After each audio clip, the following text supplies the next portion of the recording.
yes, they have business with Israel first. That's where Iran will want to strike first. Mm-hmm. But that's only so they can get buddies in the Middle East that agree with them Mm-hmm. to be behind them. So that they can They be can cause the leader death. of the caliphate. They want to create death, Mm-hmm. massive amounts of it, in the United States of America. This, and nothing that we do or don't do,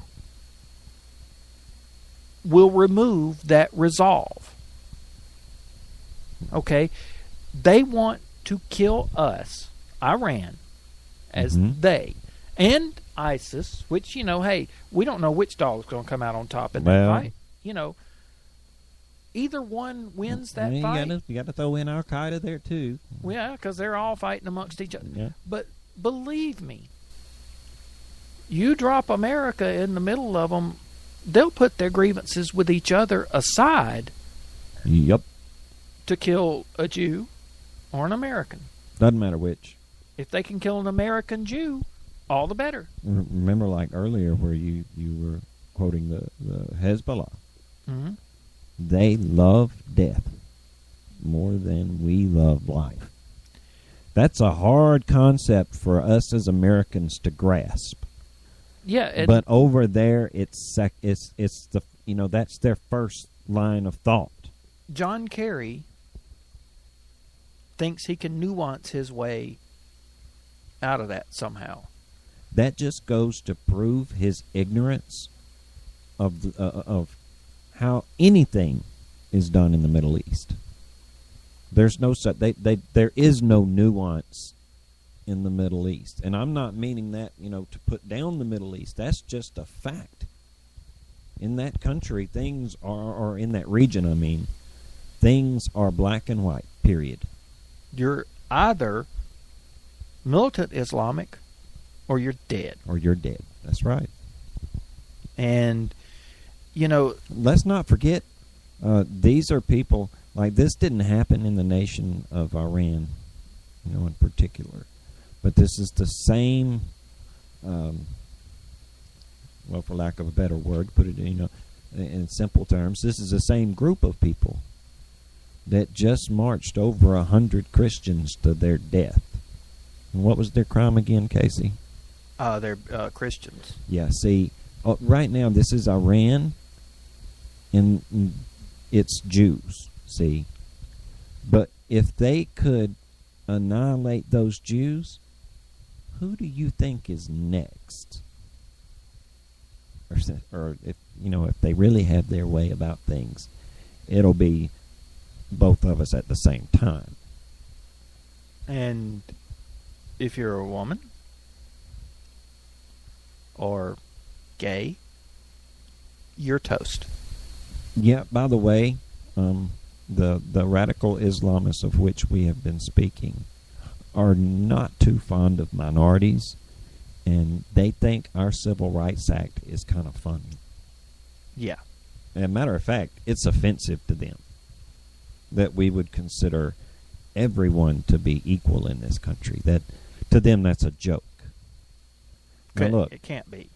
It just if you wish, you can bury your head in the sand about this whole thing and think that this was just Netanyahu playing politics and this is just John Boehner being spiteful and all of that, and you can try to say that Israel don't have anything to do with the United States. They're the aggressors and they support apartheid and those poor Palestinians. You can play it that way if you want to. CIA proxy wars, corporate greed, blah, blah, blah. You can play it that way if you want to, but it's not going to take away from the fact that given the chance, the first available opportunity these people have, they're going to try to kill you too. And that's just the way it is. But you know what? You know what, though, man? There is a little bit of hope here. There in Netanyahu's speech there at the end. he was quoting Moses, Mm-hmm. Saying, don't be afraid. And we've spoken a lot about how we need to use the nation of Israel as an example, Mm-hmm. Because they've taught us so much about, if you allow yourself to turn far away from enough away from God and God's will, that you will go the way of the Israelites, and it very well may be 100 generations before we as a nation would be able to defend ourselves again. And this goes with not just Sodom and Gomorrah type living. This also has to do with who we choose for leadership in this country. Well, we've told people and told them and told them and told them over again on this show. If you go into the voting booth without praying for guidance first, Mm-hmm. you're crazy. Not only that, but you're useless to us in this fight for sovereignty, freedom, and real justice. And see, this is also the part of the show where a lot of people think we're getting kind of icky because they hate it when we talk about things like God or the name Jesus Christ or anything like that. But it's a very relevant and very real part of our life, and we would be remiss in being Christians if we didn't share some part of it at some point when we have contact with other folks. So here we go. Benjamin Netanyahu represents the nation of Israel. The nation of Israel is comprised of Jews. The United States, no matter what some people say, the United States is primarily a Judeo-Christian nation. It means we're comprised of people who are both Jews and Christians. Our basic philosophies come from Judaism. Our Savior was a Jew. We have a tremendous tie with the Jews.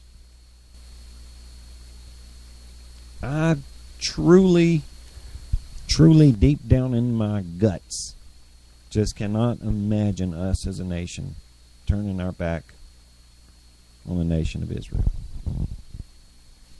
I can't imagine our Jehovah God smiling down on us as a nation if we turned our back on his people.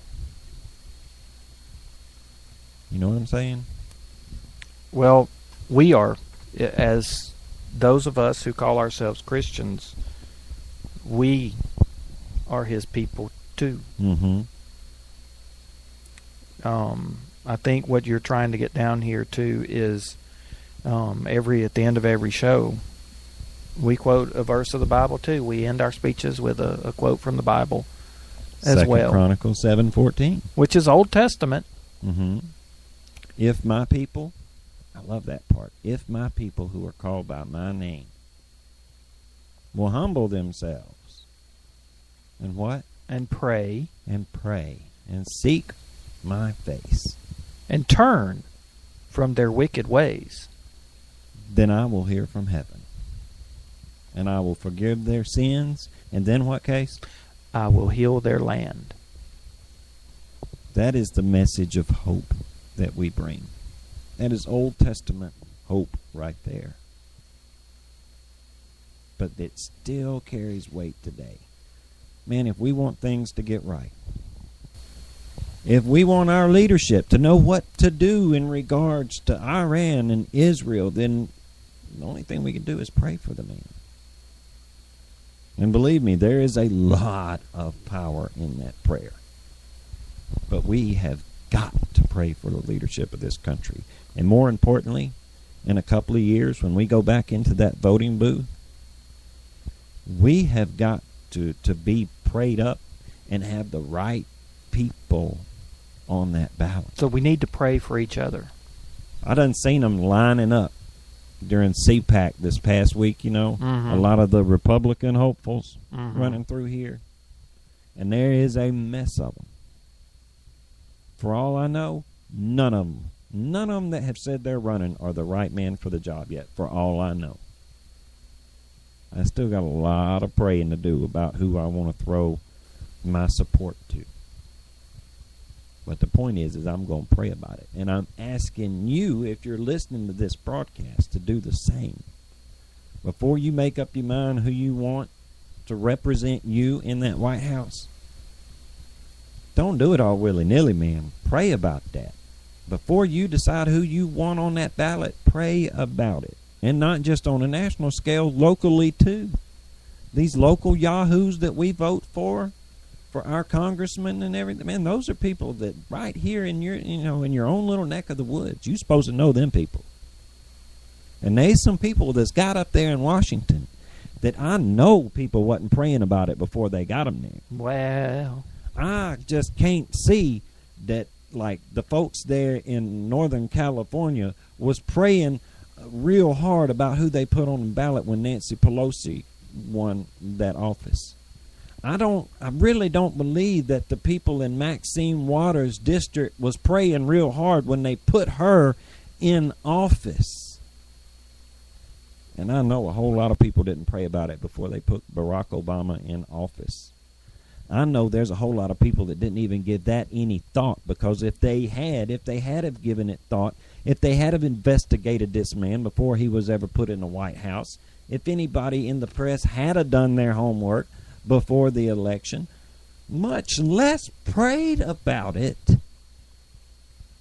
he wouldn't be in the White House and we wouldn't be in this mess. If the people who voted for Barack Obama had been praying about it, they wouldn't have been booing God at the Democratic convention in 2012. If in the 2016 election, if we could worry more about pleasing God